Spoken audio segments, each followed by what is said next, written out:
ভাই প্রশ্ন করেছেন যে আরবি লেখা কোনো কাগজ থাকলে কোনো কিছু দেখলেই আমরা ওইটাকে সম্মান করব, চুমা দেব, হেফাজত করব, বুকে লাগাবো, ভালোবাসা দেখাবো, এরকম জরুরি কিনা আমাদের জন্য, নাকি অন্য 10টা ভাষার মতো ওইটার গুরুত্ব একই, ওইটার জন্য আলাদা কোনো সম্মান দেখানো অ্যাজ এ ভাষা হিসাবে ওইটাকে সম্মান দেখানো জরুরি না, আসলে কোনটা ঠিক?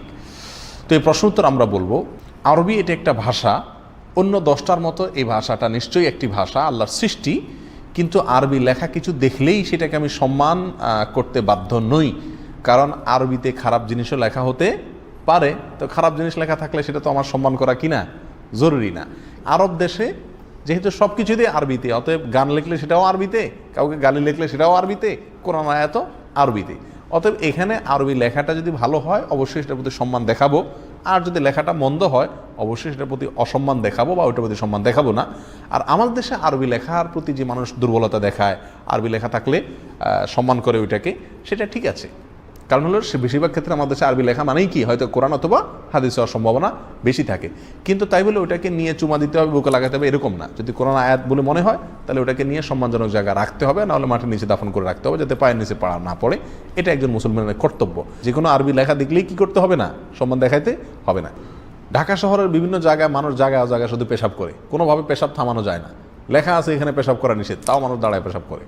আবার লেখা আছে যে ওইদিকে মসজিদ খোলা আছে, তাও মসজিদে যায় না, ওই রাস্তার পাশে ড্রেনে দাঁড়ায় পেশাব করে, গন্ধ ছুটে।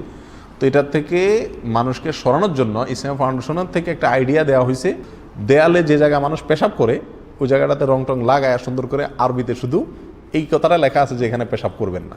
ওইটা দেখার মানুষ ডরে পেশাব করে, মনে করে কি জানি কোরআন আয়াত মনে হয় লেখা আছে, আসলে কোরআন আয়াতটা এত নাই, ওখানে লেখা আছে যে এখানে পেশাব করবেন না, মানুষ মনে করে খাইছে কোরআন আয়াত আছে মনে হয়, পেশাব করতে যাইও মানুষ কাপড় টাপড় নষ্ট করে হইলেও চলে আসে। এবং এটা ভিডিও ফুটেজ বেশ অনলাইনে দেখলাম ছড়াইতেছে মানুষ জোরে সোরে, এবং মিডিয়াতে খুব জোরে সোরে প্রচার হচ্ছে যে হ্যাঁ কাজ হয়েছে এটাতে। আরবি লেখা দেখে কাপড় উল্টে পেশাব করতে গেছে, তাও কাপড় ছেঁড়া নষ্ট করে চলে আসে, কিন্তু পেশাব করে না। ওরে বাবা, আরবি লেখা! তো আরবি লেখা দেখলেই এটাকে অন্ধের মতো সম্মান করার কিছু নাই। তবে হ্যাঁ, যেহেতু কোরআনের ভাষা আরবি, অতএব একজন মুমিন আরবির প্রতি তার দুর্বলতা থাকবে, এটাই স্বাভাবিক।